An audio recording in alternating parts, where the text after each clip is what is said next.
Câmara, Campinas.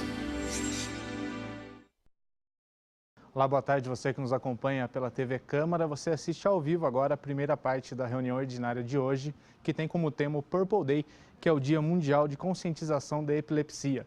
Quem preside essa primeira parte é o professor Alberto.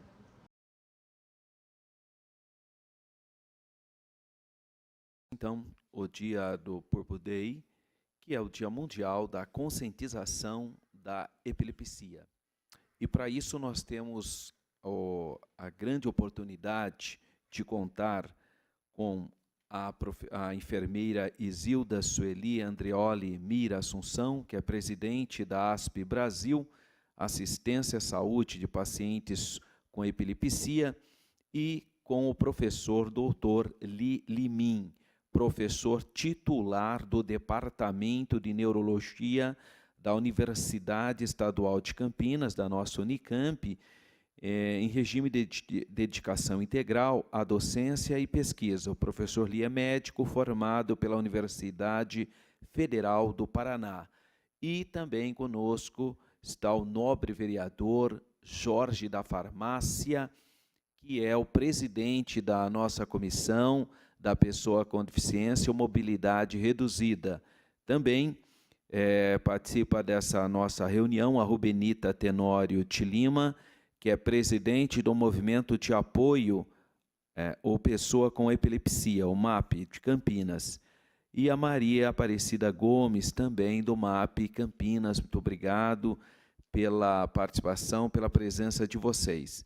E hoje, então, nós vamos ter a oportunidade de ouvir tanto a Isilda, que já esteve conosco numa reunião específica da nossa comissão, da pessoa com deficiência ou mobilidade reduzida, e a grata satisfação de termos aqui o professor Li Limin nessa tarde. E eu quero iniciar abrindo a oportunidade para o nobre vereador Jorge da Farmácia para ele fazer suas considerações iniciais. Olá, boa tarde a todos, cumprimento o público presente. Gostaria também de cumprimentar aqui o nosso vereador, professor Alberto, por esta iniciativa, e dizendo a vocês que eu sempre comento, eu sempre falo em relação ao carinho que eu tenho por esse nobre professor, por esse nobre vereador, que é esse grande amigo, o professor Alberto, que é um trabalho que nós fazemos aqui. Eu tenho a grata satisfação de ter ele como membro da minha comissão, Comissão das Pessoas com Deficiência ou Mobilidade Reduzida. E é um vereador sempre presente, sempre me ajudando em todas as questões que eu preciso, tanto aqui no plenário quanto fora, está sempre presente. Então, obrigado pelo convite de hoje, professor. Dizer da Isilda, o carinho que eu tenho por essa mulher é incrível. Sabe, doutor Li, ela veio para nós aqui, fez uma brilhante apresentação, e infelizmente o professor ele tinha um outro compromisso, mas ele viu ali e fez questão de convidar novamente a Isilda. Isso mostra, Isilda, o grande interesse que o professor Alberto tem, que ele, além de ele ser um excelente vereador, é um professor também, pode levar essas informações que você trouxe para nós e que hoje vai abrilhantar novamente o início da nossa sessão. Eu não tenho dúvida disso. E, além disso, olha, de professor, vereador, amigo, advogado com OAB, eu só tenho que parabenizar essa figura que eu tenho ao meu lado aqui. Parabéns, professor. Doutor Li, eu até cheguei, eu estava comentando que nós fizemos vários trabalhos fora daqui, e é uma pessoa que trabalha constantemente. Eu vejo, o acompanho, ele acabou de me informar, acabou de chegar de Brasília com notícias positivas em relação à epilepsia. E, sem dúvida alguma, doutor, nós estamos aqui também para ouvir essas informações, que, aliás, são quentíssimas, que acabou de chegar. Então, mais uma vez, seja muito bem-vindo nessa casa. Eu até estava comentando, acho que não somente eu que estou aqui de braços abertos para recebê-lo sempre, acho que todos os vereadores aqui. E agora pode contar também com esse nobre vereador, professor Alberto, está sempre junto conosco. Muito obrigado. Obrigado, Jorge da Farmácia, que é o presidente nossa comissão permanente da pessoa com deficiência ou mobilidade reduzida, e desde quando que o Jorge veio aqui para essa casa, tem feito uma diferença enorme, com bandeiras bastante importantes aqui em relação a essas temáticas que é importante a população ter conhecimento, é muito importante. E o Jorge tem fomentado temáticas, bandeiras importantes e que tem dado, então, a oportunidade da população ter conhecimento de vários temas humanísticos, né? Temas relevantes não só para nós aqui da cidade, mas para a humanidade, né? Que são esses temas do ser humano. Eu passo, então, a oportunidade aqui para a Isilda, presidente da ASP Brasil, Assistência à Saúde de Pacientes com Epilepsia. Isilda. Eu agradeço essa oportunidade, porque nós não falamos nunca só em nosso nome. Nós sempre falamos em nome de todas as pessoas que convivem com a epilepsia. Então, essa oportunidade é muito, muito importante para todos nós.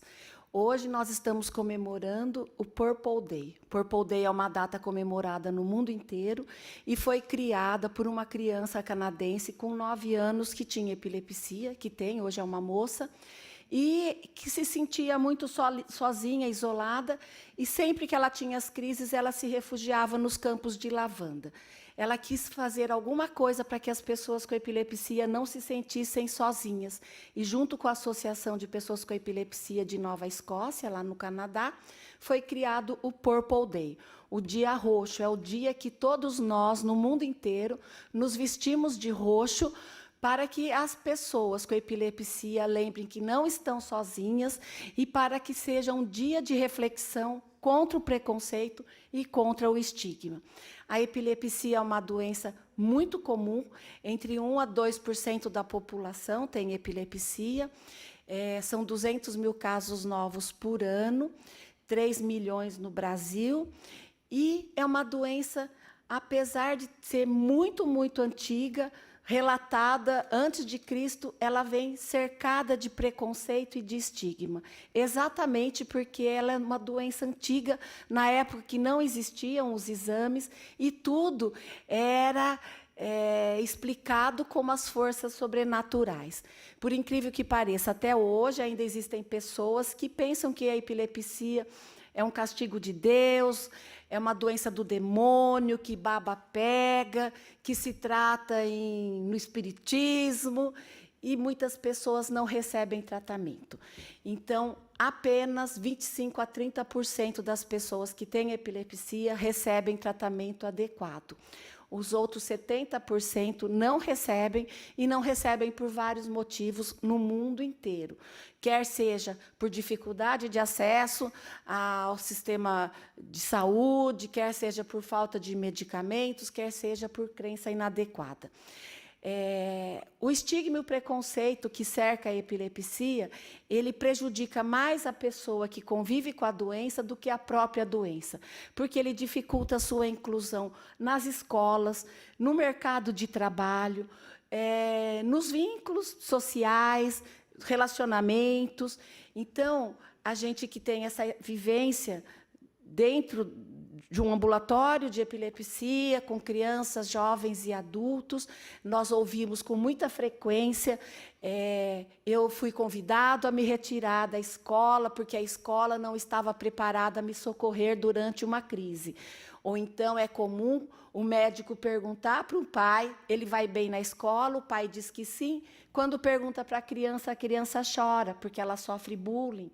Eu sou chamado de babão. Muitas pessoas deixaram de frequentar a escola por causa do bullying.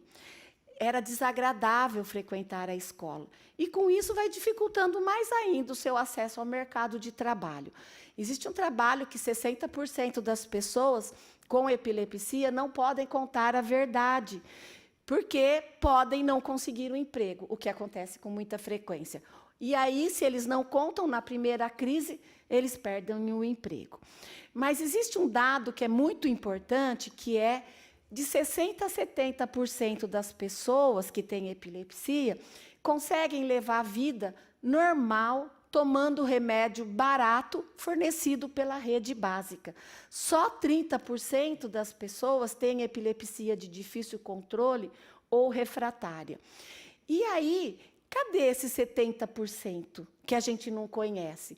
Eles podem estar sentados ao nosso lado, no banco da escola, eles podem trabalhar na mesinha ao lado, no nosso serviço, só que eles não podem falar. Então, a gente percebe que as pessoas que têm epilepsia, elas gastam uma energia muito grande, guardando para elas a sua condição e com medo de serem descobertos, né? O que é uma coisa muito triste, porque uma doença ninguém escolhe. E a gente sabe que essas pessoas estão estudando, trabalhando, casando, criando filhos. E, com isso, vai perpetuando o estigma, porque a sociedade acaba entendendo que epilepsia é só aquela crise tônico-clônico generalizada, que a pessoa cai, de repente, no supermercado ou na rua. A epilepsia é uma descarga elétrica que acontece no cérebro, que se propaga para a musculatura, provocando contrações. Essa forma generalizada que a pessoa cai, que a pessoa treme e ela vai salivar, é uma das formas de apresentação da epilepsia. Existem as crises parciais, que a pessoa mexe um lado só, faz movimentos mastigatórios.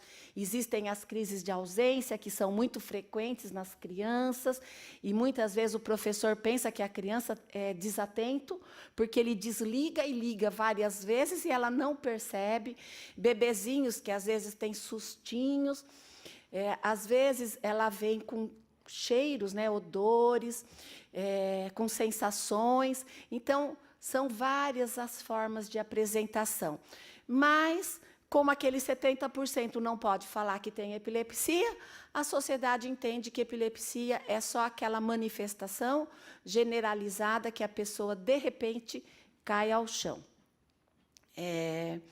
Eu gostaria de dizer que nós fizemos, quando a gente diz assim que só 25% a 30% das pessoas fazem um tratamento adequado, nos dias atuais, vocês devem pensar, isso lá no Amazonas, lá no norte do país. Não é verdade. Foi feito um trabalho aqui em Barão Geraldo, um levantamento que foi feito ainda na ASP, para avaliar se os tratamentos daquelas pessoas que moravam naquela região eram adequados. E, pasmem vocês, numa região onde tem um nível sociocultural mais elevado, apenas 40% das pessoas fazem o tratamento adequado. Então, eu vou passar para o Dr. Lee, que eu acho que ele tem algumas ideias e sugestões. Nós temos trabalhado as questões das políticas. Obrigado. Opa, legal.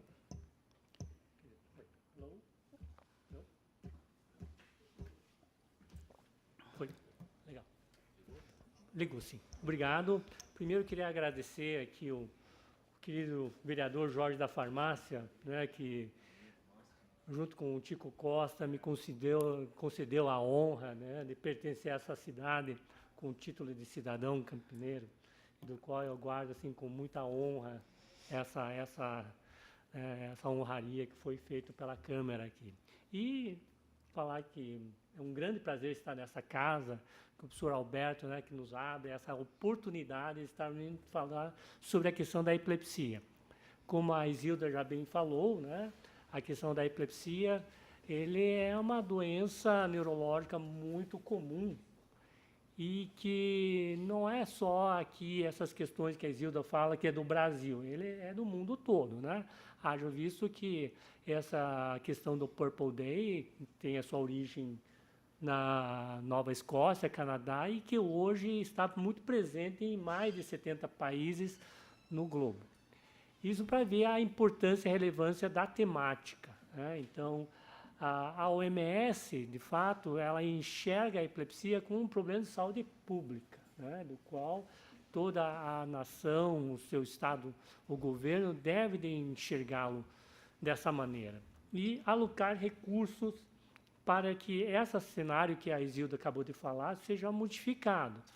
Porque a gente fica imaginando, né, de que no Brasil 1 a 2% da população é um número grande, são 2 a 4 milhões de brasileiros com alguma forma de epilepsia, e cada momento, uma hora que vai se passar daqui, mais ou menos 14 pessoas vão ter sido diagnosticadas de epilepsia e que vão somar-se a esse rol de média de 3 milhões. Né?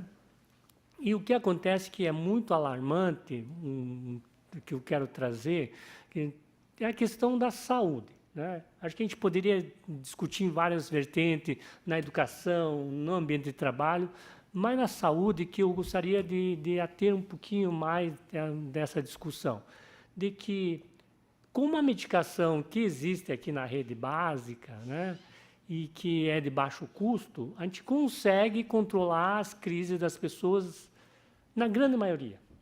Então, tem uma alta resolutibilidade, né? Basta fazer o diagnóstico, que não é também difícil, e com a medicação prescrita de uma maneira adequada, você consegue controlar a crise na maior parte das pessoas. Mas existe isso que a Isilda falou, que nós, da comunidade médica científica, falamos de lacuna de tratamento. São as pessoas que têm crise, porém, esse tratamento não chega a ela.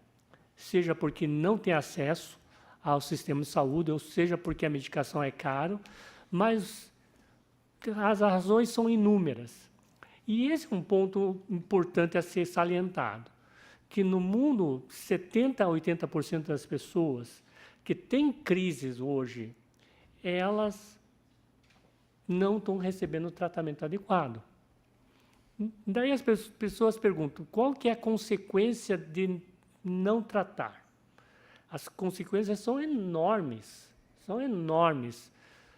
Na esfera pessoal do paciente, a pessoa se machuca, né? Tem um risco maior de morrer. A gente fala muito pouco, mas várias pessoas com epilepsia, elas morrem, são sujeitas a uma morte evitável. Hoje mesmo estava a Isilda e eu no estacionamento panfletando, lá na faculdade, parou um professor e queria saber o que a gente estava fazendo, né?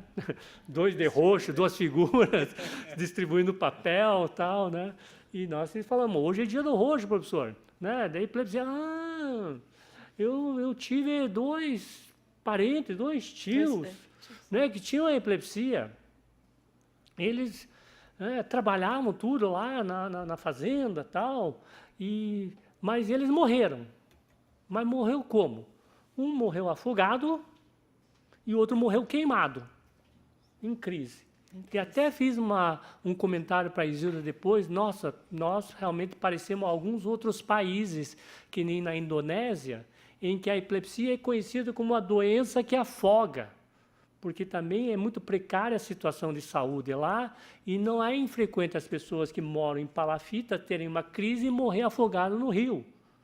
E na África, que as pessoas fazem a cozinha no chão ao céu aberto, na savana, não é incomum, né, a pessoa que tem uma crise cair na fogueira.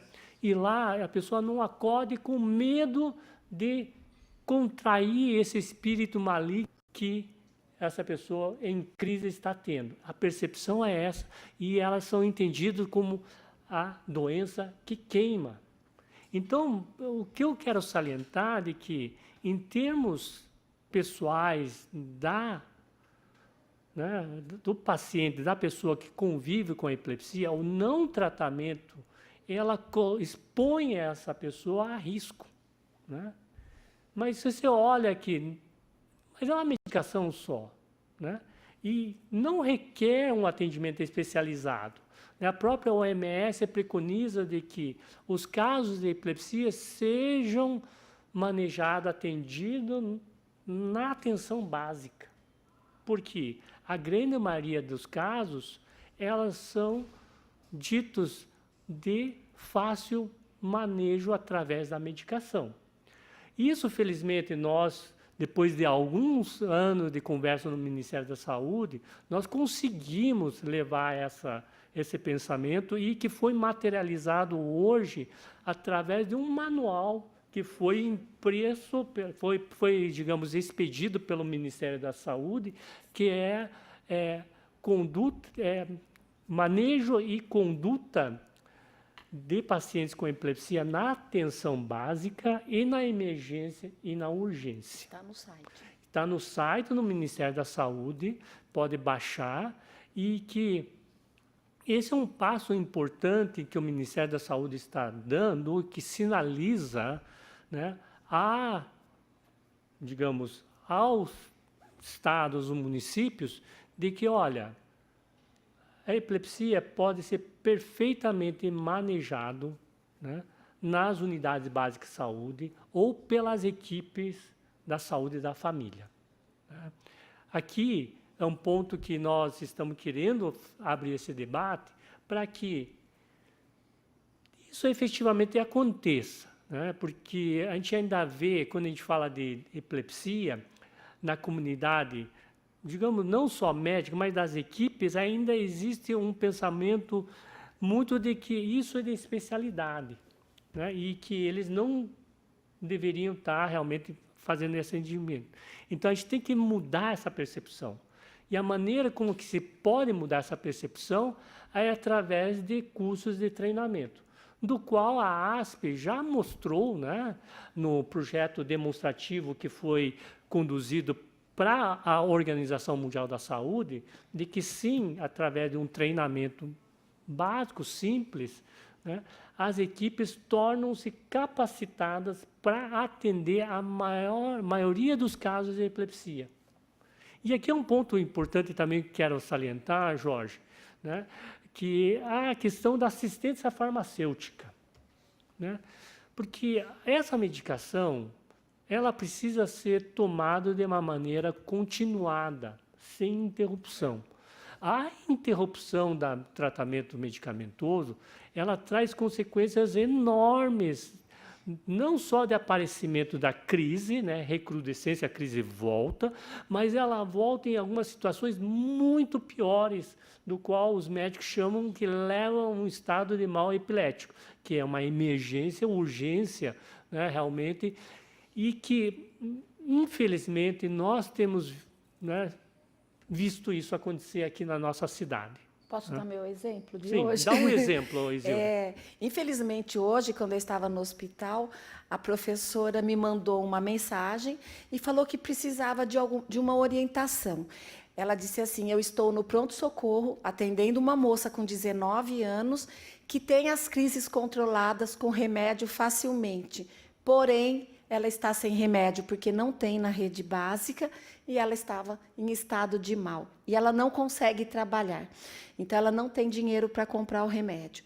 Nós temos perdido pacientes. Essa mesma professora já tinha me contado que teve pacientes que foram a óbito, porque eles entram numa situação tão grave que aí fica difícil reverter. Então, fora o risco, por exemplo, a gente viu acidentes, né?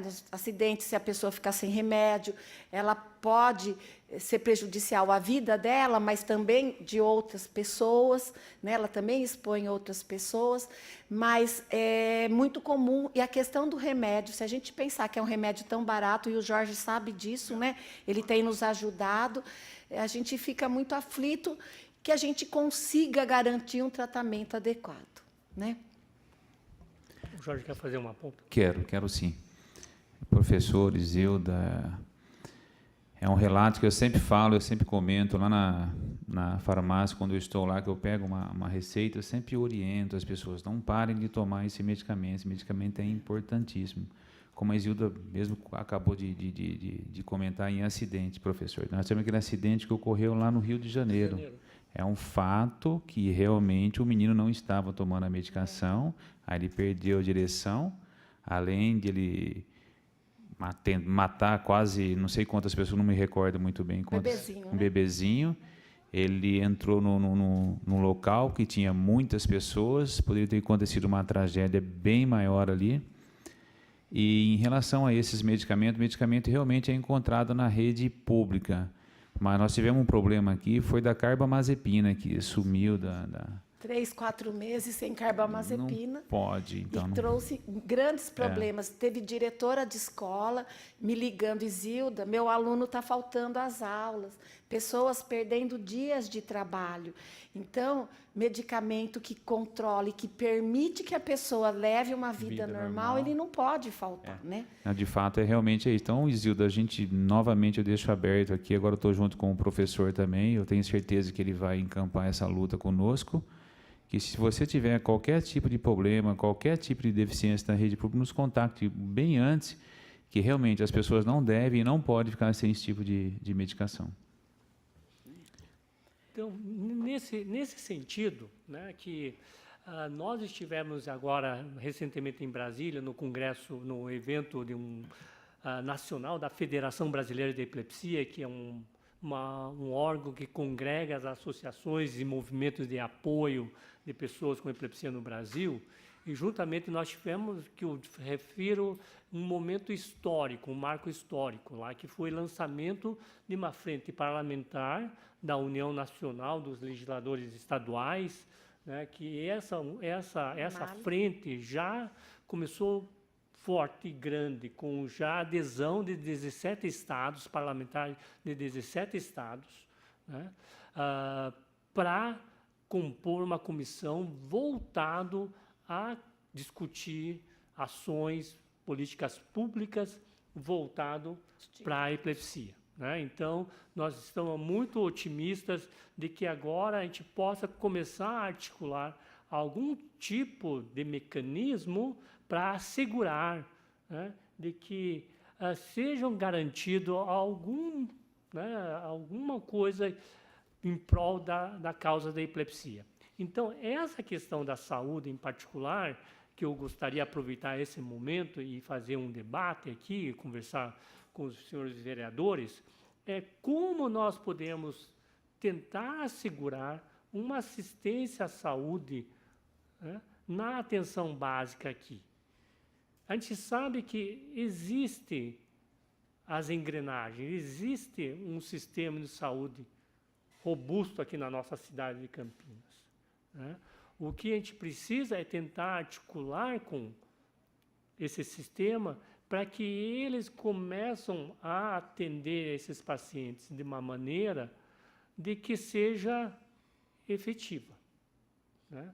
Porque o que acontece, que a gente enxerga em algumas situações, é uma visão parcial, mas que a gente precisa ampliar essa visão com dados mais profundos, quantos desses pacientes que estão nessas regiões da cobertura das UBSs estão sendo assistidos por ele, né?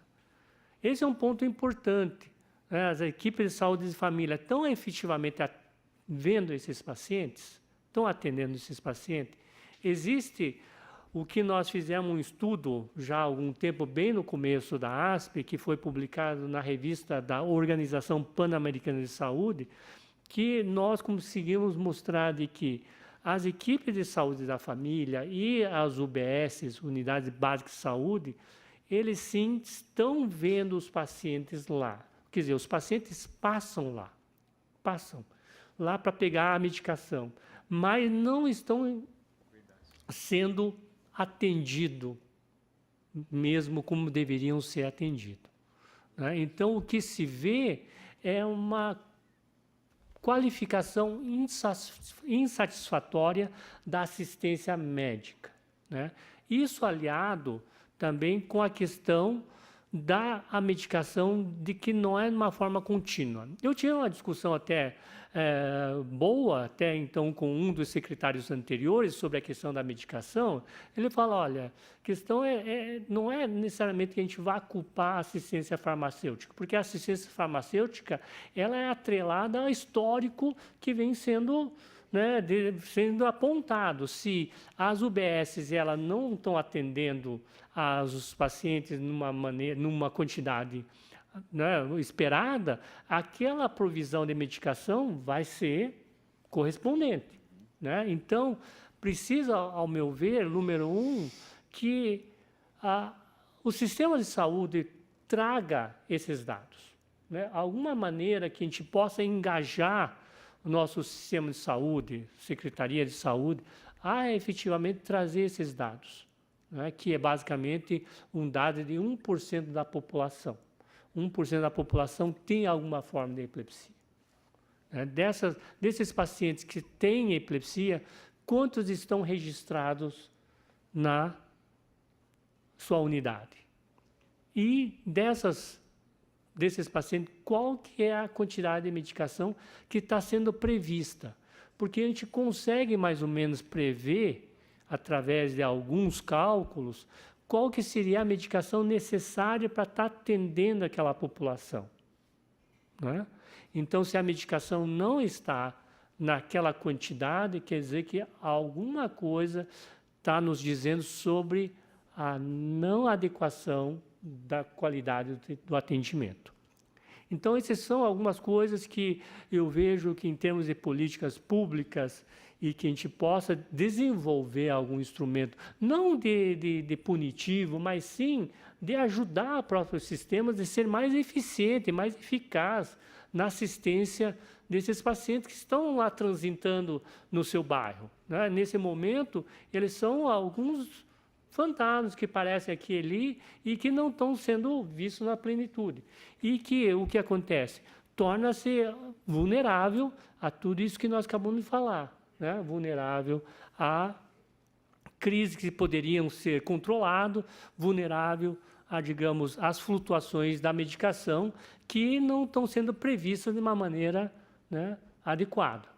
Então, eu acho que esses são alguns pontos principais que eu vejo que a gente deveria estar pensando em estratégias de assegurar essa assistência.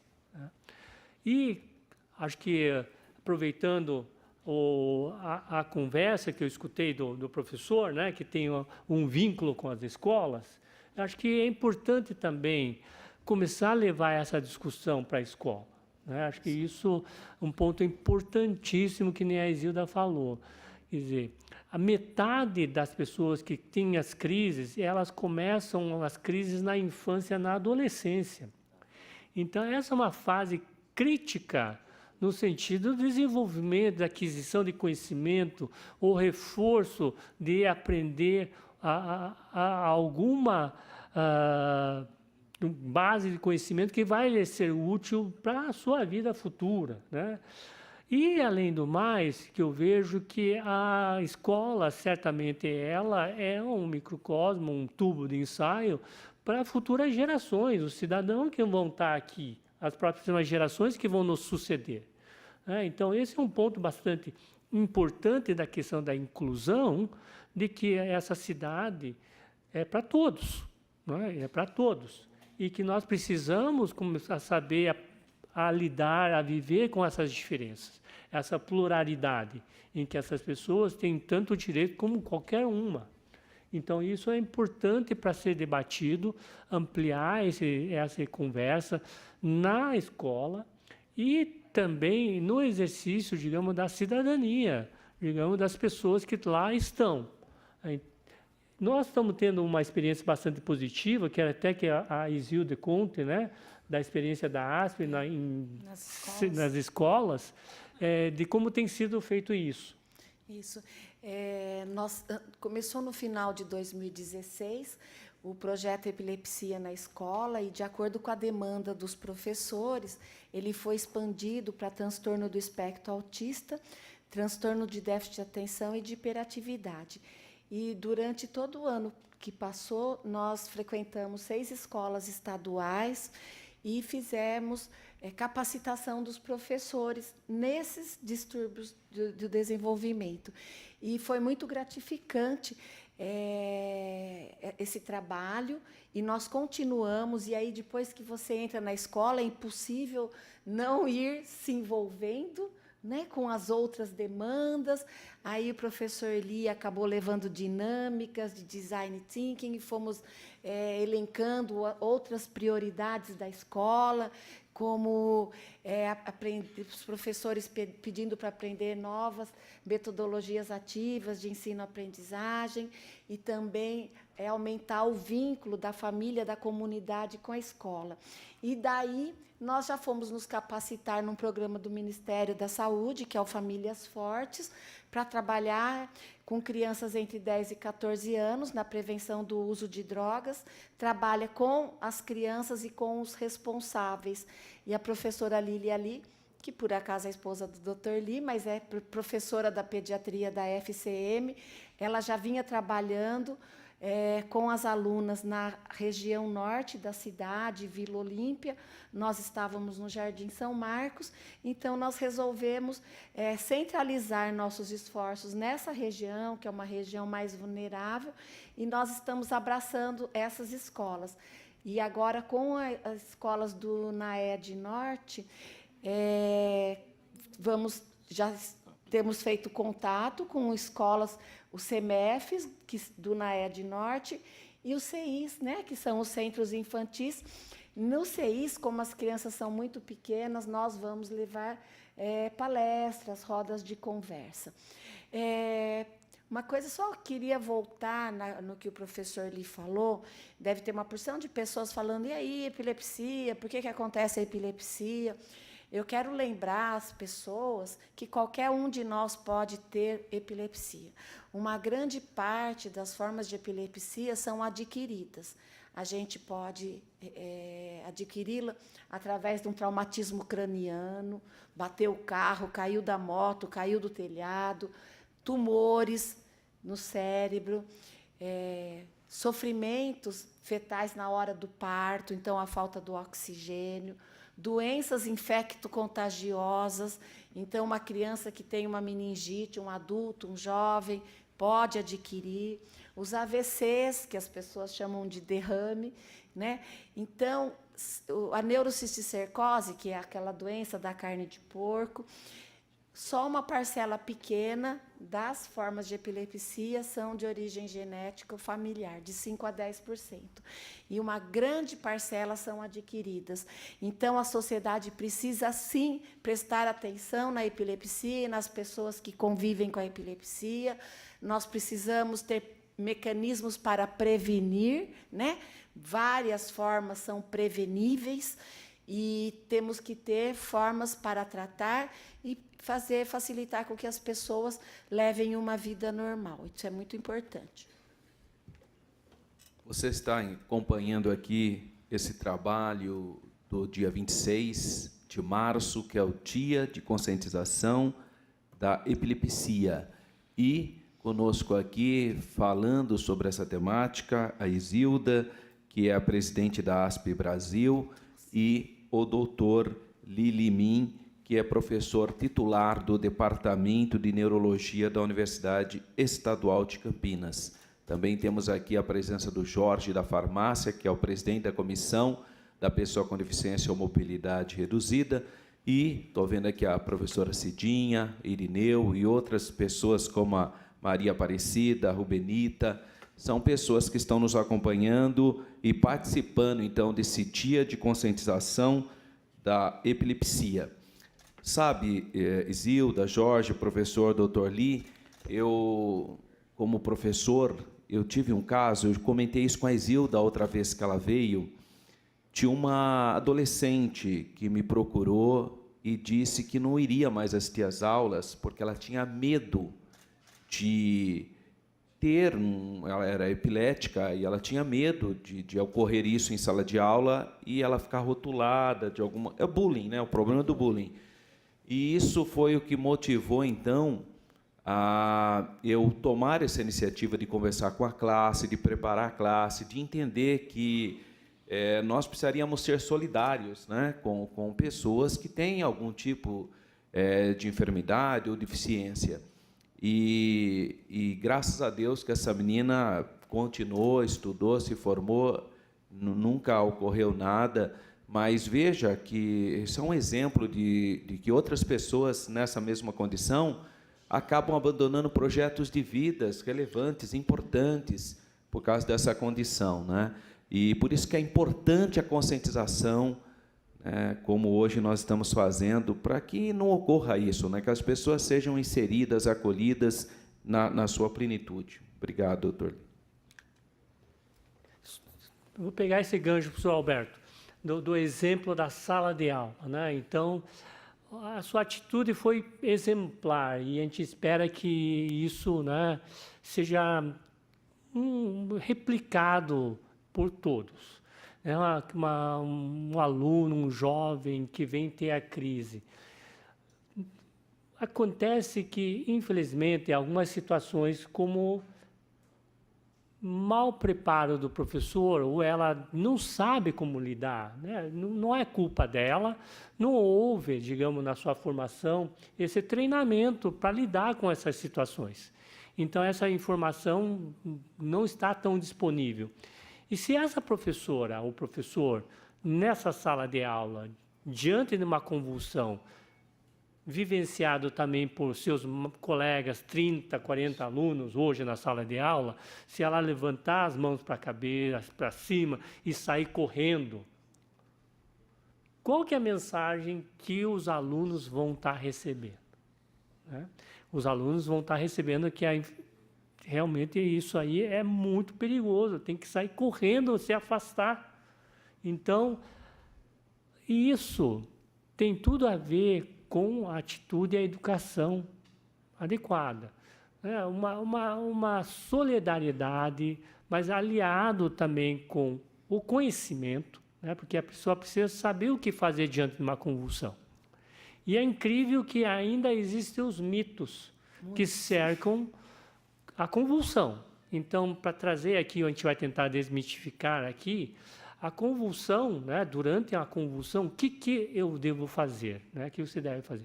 Número 1, você tem que se manter calmo, saber que se trata de uma convulsão, você vai chegar próximo à pessoa em convulsão, né, apoiar a cabeça, tá, tentar virá-la um pouquinho de lado, porque a pessoa está salivando, né, pode às vezes morder a língua, tá, e está sangrando, às vezes pode até alguma situação a pessoa chegar a passar mal e vomitar, então virando de lado, evita que a pessoa se afogue, se asfixie, né? E proteja a cabeça, né, com a própria mão ou com uma peça de roupa macia, para que a pessoa não bata a cabeça. Então, protegendo a cabeça, virando de lado, é o que você precisa fazer naquela hora.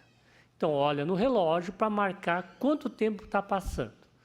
E, geralmente, o que acontece, cerca-se de pessoas, né, bastante assustadas, porque realmente é uma cena que assusta, né, chama a atenção, e nessa hora precisa esclarecer essas pessoas que estão ali ao lado, de que se trata de uma convulsão, uma crise de epilepsia, que não é uma possessão demoníaca, tá? Porque existe ainda essa percepção por uma parcela importante da população aqui de Campinas, mais ou menos 10 a 20% da população nossa ainda acredita de que esses eventos são devido à possessão de algum espírito maligno, né? Então precisa esclarecer que se trata de uma crise de epilepsia gerada pela cabeça da pessoa e que essa crise vai passar em poucos minutos, né? Em geral, dura 1 a 2 minutos. Parece que dura uma eternidade. Por isso que a gente fala, olha no relógio para ver quanto tempo está durando. E nessa hora também explicar que não deve colocar nada na boca da pessoa, que a pessoa não vai engolir a língua, é um mito, né? Que a saliva que sai da boca da pessoa, que é a baba, né? Ela não transmite a epilepsia. E que não é para dar nada de água, não é para esfregar álcool, não é para passar vinagre, não é para dar o remédio nessa hora. Então, é muito simples que tem que fazer.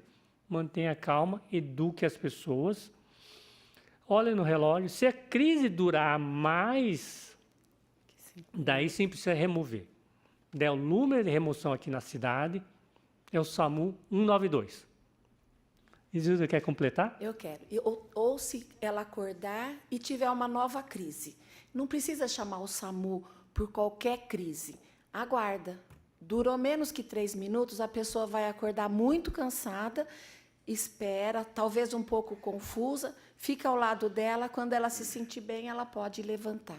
O que eu queria lembrar nesse Purple Day, nesse dia roxo de conscientização, que a forma como uma pessoa socorre uma crise pode ajudar a perpetuar esse preconceito ou a desmistificar. Se você ficar desesperado, se você sair correndo, como o professor falou, se você ficar em cima da pessoa, chama a polícia gritando, falando, as outras pessoas também vão entender que aquilo é uma droga, uma porcaria.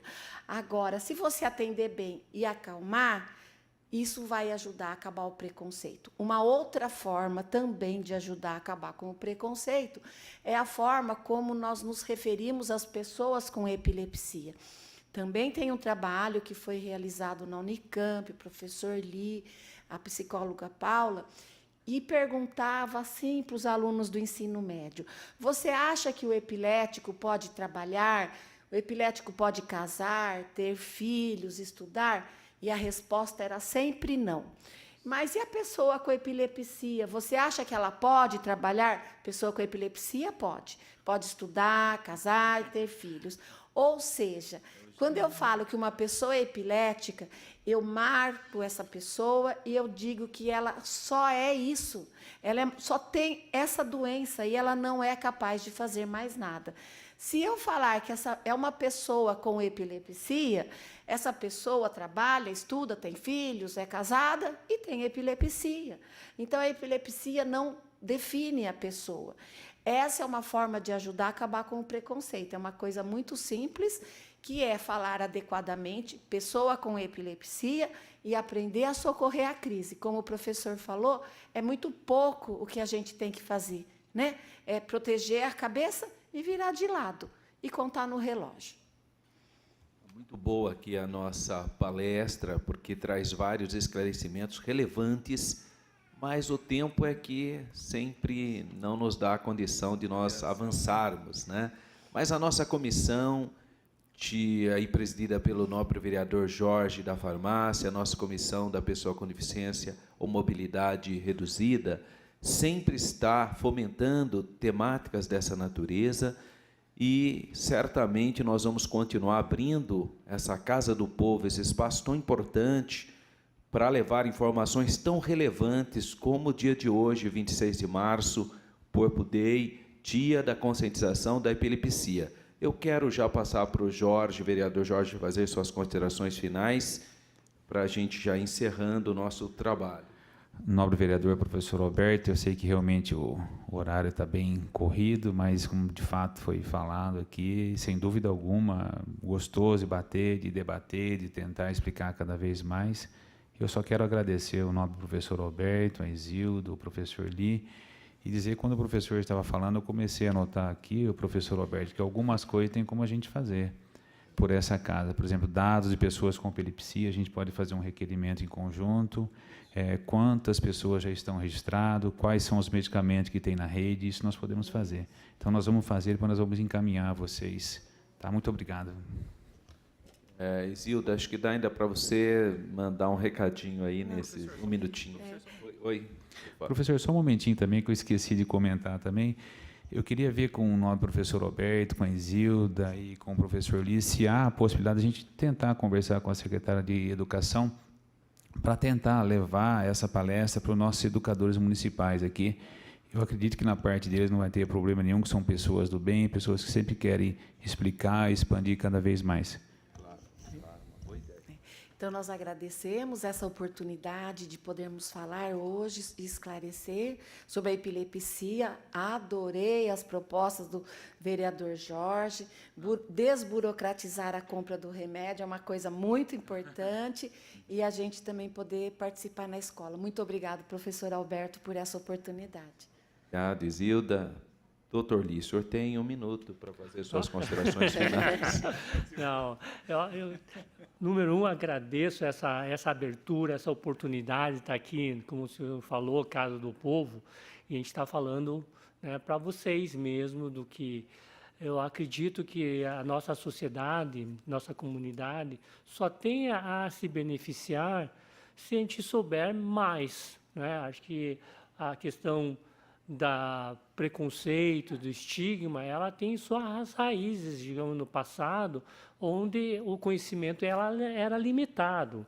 Hoje, né, a luz do conhecimento, ela está muito mais ampla.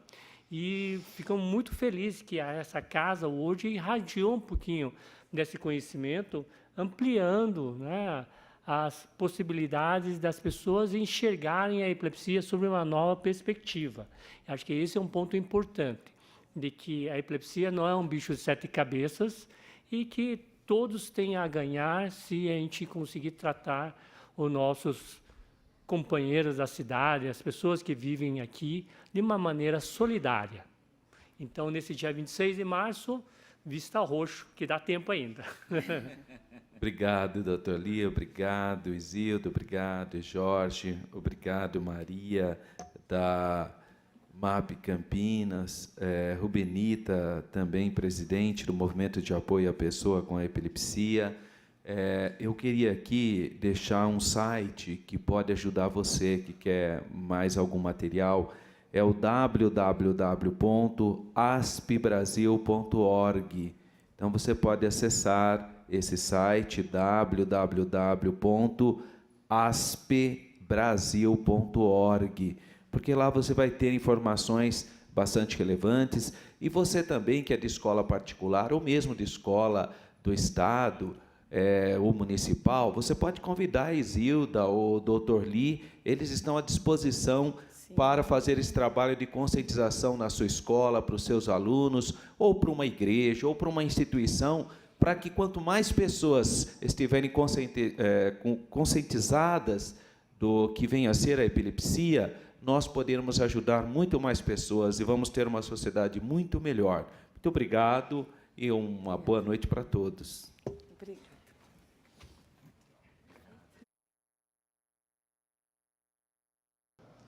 Essa foi a reunião, então, a primeira parte sobre o Purple Day, presidida pelo professor Alberto. Só lembrando a você que logo mais às 6 da tarde você acompanha ao vivo aqui pela TV Câmara Campinas a 14ª reunião ordinária. Boa tarde. TV Câmara Campinas.